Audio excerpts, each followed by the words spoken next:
My tip is to tell your story, but at night, it might not be for the reason why you think you need to tell your story, like the story of who you are, where you've come from, your life, the things you do every day. That's one of my three systems that I teach in being able to truly connect to yourself is time, life, and self.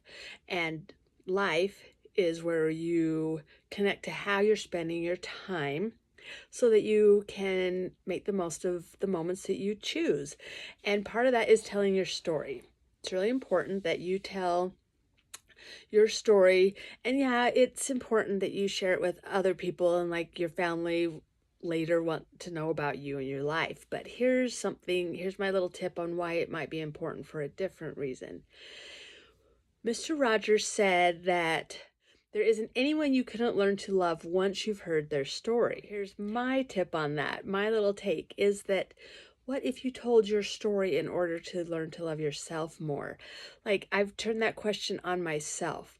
If I told my story to someone else, I would hope that they would show up with some compassion and love for some of the hard things that I've been through, and excitement and encouragement for the good things that have happened in my life.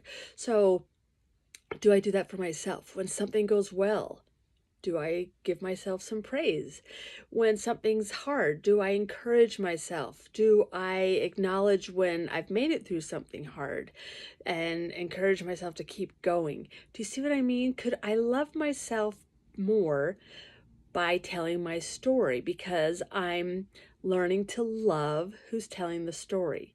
See that little twist? I think it's really important that we do that. And I would love to know your opinion on this. Like, how do you feel when you encourage and love yourself more? Could you learn to love yourself more by telling your story, and that's how you learn to love yourself more? I hope all that makes sense. Yes, but that's my tip. Write down your story.